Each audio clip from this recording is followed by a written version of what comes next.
We get an update on the Shining Sea bike route, as well as some upcoming road projects with Glenn Cannon, Technical Services Director from the Cape Cod Commission, on this episode of Barnstable Today.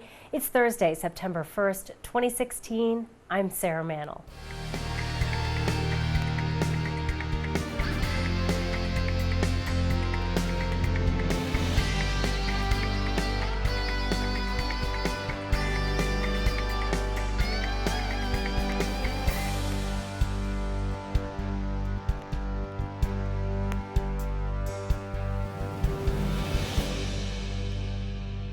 We have a number of things to talk about. We're going to start, of course, I love talking about bike paths, and I love that we are, really moving forward with making more bike paths, making the Cape more accessible. Tell me a little bit about what's going on with the extension of the Shining Sea bike path. Sure. This is part of our overall goal, again, to increase the bikeability of Cape Cod, if you will, and particularly for all users of the biking community, especially for, like I'd say, more like children, that we actually want to be separated from the road. So we're looking for these separate bike paths. And one of the projects we have going on is to look at a feasibility study of extending the Shining Sea bike path from where it terminates in North Falmouth up to Bourne to the canal area path. So we'd have a connection all the way from Woods Hole, if you would, to the Sandwich Marina. Sure. A separate bike path, separate from all cars. We had a meeting at Joint Base Cape Cod, and I would say that 90% of the meeting was positive, and that the folks at Joint Base Cape Cod want to work with us to make this happen. But there were some comments there, some concerns that they have, and certainly, like all projects, we have to address those concerns. There was a headline in the newspaper, that it hits a bump in the road, but I don't want people to get the impression that it isn't still moving forward. Again, we need to sit back and talk with Joint Base Cape Cod. We've already discussed having a second meeting with them, more of a sit-down face-to-face. Sure. This is a public meeting. I'm describing the whole project to them. It's their first look at it. People throw out concerns that they have, and that's appropriate. That's why I'm there, actually. But I think that once you sit down at the table and you start discussing these things in a rational manner, we'll be able to overcome all those issues. Without a doubt. So good to know that it's moving forward. I think some concerns were about the use of the train tracks, perhaps right-of-ways on is it in the base area, or just right-of-ways for those train tracks? Right-of-ways for the train tracks, which has always been an issue. The military still needs to be able to mobilize just in case of an emergency, and certainly we recognize that. We don't want to limit that. Sure. But I think there are ways, again, to overcome that. There may be other access to the rail line that they could be looking at than the access that they have today. I don't believe anybody has ever looked at that. Right. So, again, let's sit down at the table, let's pull out the maps, bring a couple engineers to the table, and we'll see if we can figure out a solution to their problem. One of the things that somebody had mentioned was they wanted to put a sewer line under the existing Shining Sea bike path. Oh.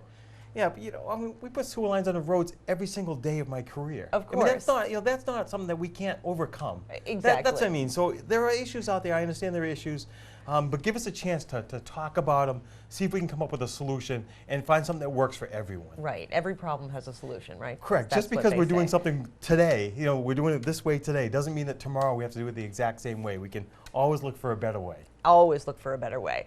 Let's shift our focus a little bit to Route 28. We have got a number of projects coming up on Route 28. We'll start with Cotuit. What's going on with Route 28 and Cotuit? Sure. We had a chance to go out and meet with the residents of the Cotuit Civic Association for a section of Route 28 in Cotuit, pretty much from Santuit Road over to Route 130, a little bit past Route 130, but those are the major intersections along with Main Street.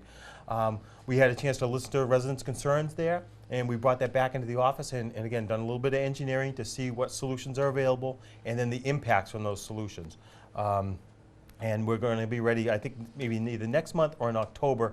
We're trying to coordinate that with the Civic Association to bring that back to them to show them the impacts there. Can be some significant impacts. We have, I would say, significant problems and significant impacts. So we have to find that balance as to what the community really is willing to accept.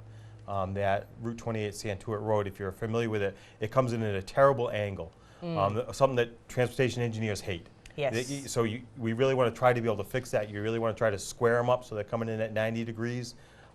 There are significant impacts to making that happen. So we have to have a conversation with them to make sure that's what they want to look at. I would say the same thing at Route 28 and Route 130. There you have significant environmental concerns. Definitely. A lot of problems. Again, a lot of congestion there between those two intersections.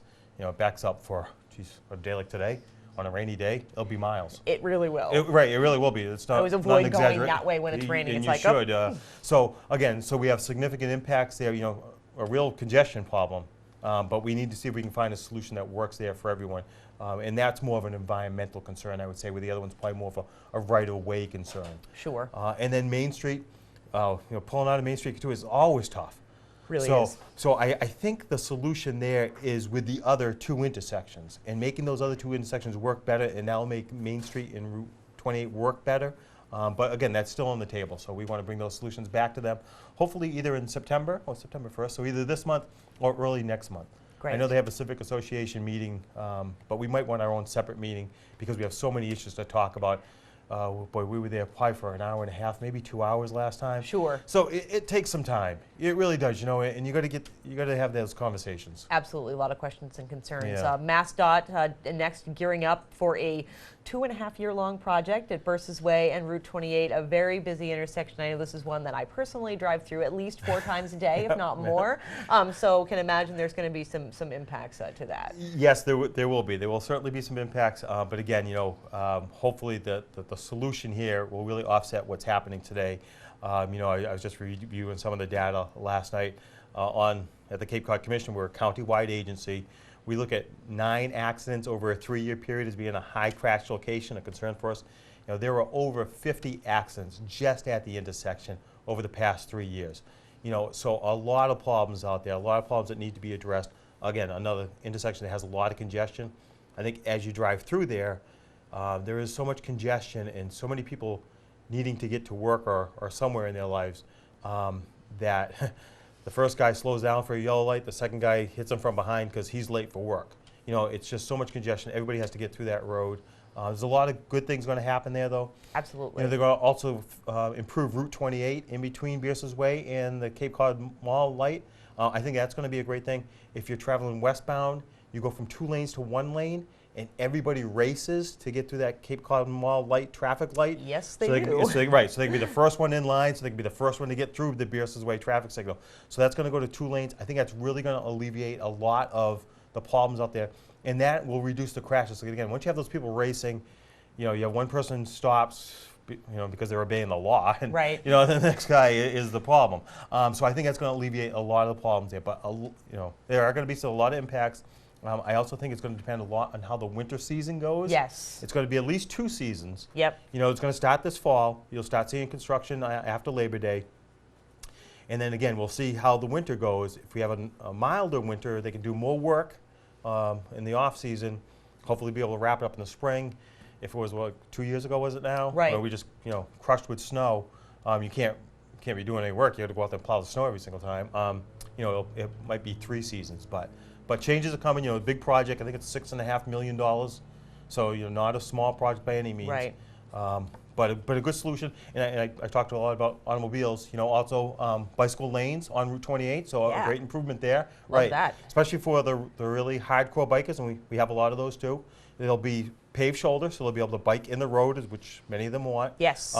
Sidewalks on both sides of the road, so that's good for pedestrians. And also I'd say for your novice bike riders, they aren't bike paths, but right. you have one on each side of the road. If you're insecure about being in the road, I think you'll have an opportunity to be on the sidewalk there. Excellent. Much safer for pedestrians. MassDOT is going to upgrade both traffic signals to make it easier for pedestrians.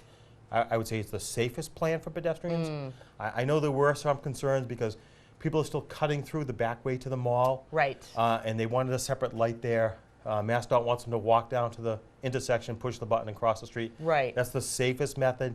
I will say there'll also be a raised median. Okay. So if people are cutting across, they'll at least they can look at 1 lane of traffic or 2 lanes of traffic coming in, but one direction. Cross that street. They can stand on the median. They'll be protected. They'll have curbing on both sides. Watch the other traffic and then go fully across. Great. So there'll be some refuge is what we call it. But that's a good. Well, be sure to tune in to our hour-long news program, Barnstable This Morning. It airs weekdays at 8 a.m. On tomorrow's show, we'll have Adoptable Pet Friday. We will have our arts and culture segment and so much more. For Barnstable Today, I'm Sarah Mantle.